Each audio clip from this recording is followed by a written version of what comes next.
بسم الله الرحمن الرحيم. والصلاة والسلام على سيدنا محمد وعلى آله وصحبه. رب اغفر لي ولوالدي وارحمهما كما ربياني صغيرة. حسبي الله لا إله إلا هو عليه توكلت وهو رب العرش العظيم. رب اشرح لي صدري ويسر لي أمري واحلل عقدة من لساني يفقه قولي.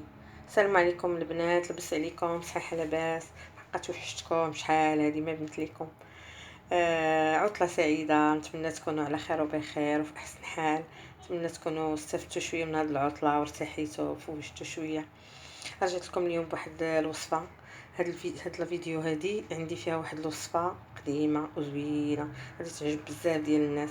هاد الوصفة هي تقليدية من التراث حتى هي، بما أن قناة ريم البوادي متخصصة في الوصفات التراثية الآيلة للانقراض، يعني الوصفات اللي غادي نمشيو، فاحنا كنحاولوا نتذكروا. ماشي مشكل، ما واخا لي فيو قلال، واخا المشاركين بانوا ليا شويه، ما كاين ماشي مشكل.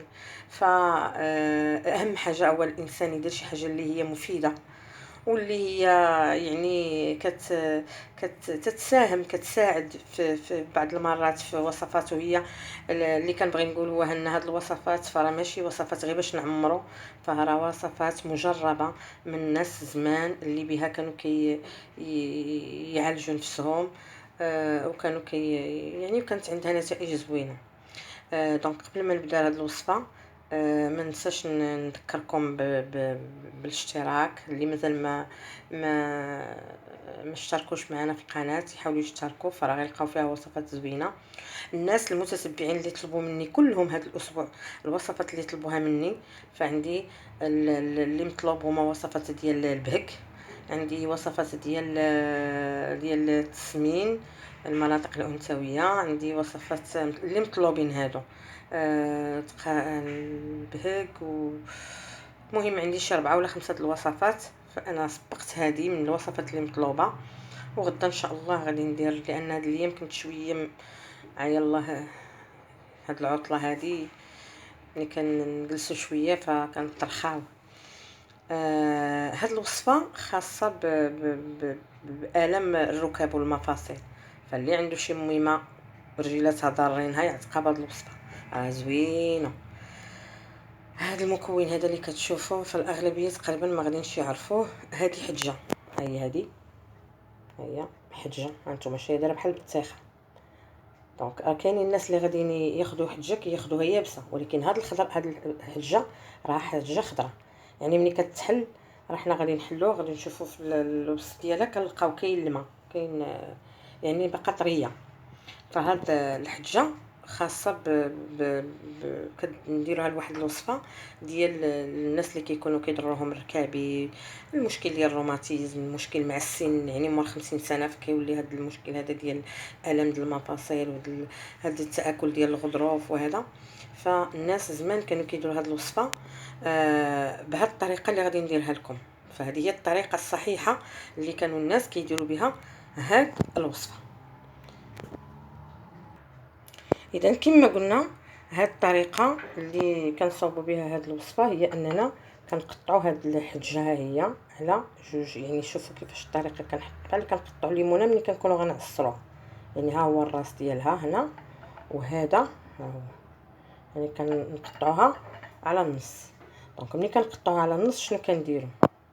ملي كنقطعوها على النص كنشدوا هاد الجزء هذا، كنحاولوا بحال كنضغطوا عليه شويه حتى اللي كنحاولوا نبعدوا منها، لانها حاره، اللي راه معروفه الحجه حاره. فكنشدوا هذا كنضغطوا عليه شويه من هنا، وتنحطوا عليه الكعب ديال القدم ديالنا بحال هكايا، بحال هكا. يعني كنشدوها وكننزلوا عليها القدم ديالنا بحال هكا، يعني بحال غنحطوا هذه على هذه. فالقدم ديال رجلينا كنحطوه، يعني كل نصف كنحطوه على رجل. فهاد النصف كنحطوه على الرجل اليمنيه، وهاد النصف هذا كنعفطوه على الرجل اليسريه.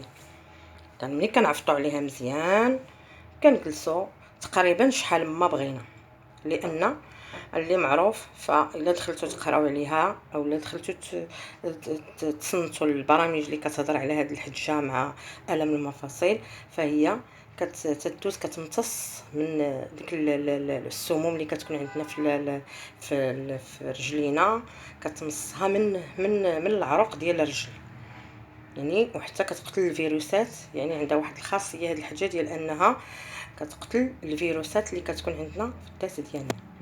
اذا هذه هي الوصفه اللي كانوا ناس زمان كيديروا، وهذه هي نصف الطريقه، لان النصف الاخر ديال الطريقه غادي نشوفوه من بعد. قلنا كنحطوا القدم ديالنا على هذا النص، والقدم اليسار كنحطوه على هذا النص، وكنخليوها تقريبا حتى نص ساعه، كنعفطوا عليها وكنخليوها، كنساو راسنا حتى تتمص لنا كاع داك الحريق اللي عندنا وكاع ديك الالم اللي عندنا. دونك من بعد ملي كنديروها كنخليوها مزيان لنا نص ساعه وحتى لكثر، حتى تشرب ديك كاع داكشي اللي عندنا في الداس ديالنا، كيتشرب من الرجل. من بعد شنو كنديرو؟ كنفرقوا هذه على 4 وكنديروها مع تقريبا كاس ولا كاس ونص ديال زيت الزيتون، وكنسدوا عليها في قريعه، كنحاولوا نغطيوها بشي حاجه كحله، وكنخليوها تقريبا مده 2 ديال الاسابيع حتى تطلق هذيك الحجه، كتطلق كاع داك المواد ديالها، كتطلقها في الزيت. ديك الزيت كنبداو ندهنوا منها الرجلين ديالنا، كندهنوا من هذاك المحلات الاماكن اللي عندنا فيها الحريق. اذا فالوصفه كنظن راها واضحه. يعني كناخذوا الحجه كنفرقوها على 2، كنعفطوا عليها بالقدم ديالنا، كل نصف كنعفطوا به على قدم حتى يدخل القدم ديالنا في قلب الحجه.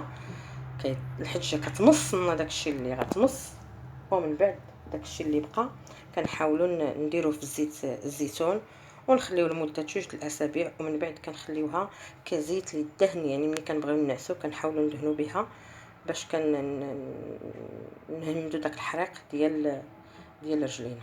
اذا هذه هي الوصفه اللي كانوا ناس زمان كيعتمدوا عليها في علاج الام المفاصل وفي الركب، فاللي عندها شي مهمه تعتقها بها. كنتمنى تكون هذه الوصفه عجباتكم، وغدا ان شاء الله مع ديك جويه 8 9 ديال الليل ان شاء الله غنحاول نحط فيديو اخر ديال هاد الوصفات اللي هي مطلوبه مني، يعني كما ذكرت في الاول. كنتمنى هاد الفيديو ينال اعجابكم، وما تنساونيش بلا لايك ديالكم الى عجبكم هذا الفيديو، وحاولوا تابوناو معايا الناس اللي مازالين ما تشتركوش في القناه. وبالنسبه للتعاليق فانا كنتقبلها بصدر رحب. لحد الان الحمد لله التعاليق كلها ايجابيه، فيها طلبات، فانا كنوعد كاع الناس اللي طلبوا مني شي حاجه، فكنوعدهم انني غادي نصاوبها لهم. بالنسبه للطلبات فاللي مطلوبه لي واحد الوصفه ديال المتنان ديال لعلاج العقم، وفعلا هاد العشبه ديال المتنان فهي عشبه فعاله، كتعالج العقم، كتعالج البرد بالنسبه للرجال والنساء، تتعالج الضعف الجنسي، كتعالج التبول اللا ارادي عند الاطفال. فغير هي الطريقه خصني نلقى كنقلب عليه خضر مازال ما لقيتوش. فحتى بالنسبه لهاد الوصفه ديال الحجه فراني كنت كنقلب عليها، مجرد ما لقيتها خضره شريتها بدون مناقشه، ما تاويتش عليها، لان قليل فاش كتلقايها خضره. وكذلك المتنان، فالمتنان كنت درت واحد الوصفه عليه في غابه معموره، ولكن من بعد يبس ما بقاش. فانا كنحاول نقلب الى لقيته خضر فانا غندير عليه الوصفه. يلا كنتمنى هذا الفيديو ينال اعجابكم، والفيديو الماجي ان شاء الله، وعطله سعيده، واستافدوا بصحتكم وراحتكم. يلا بالشفاء ان شاء الله.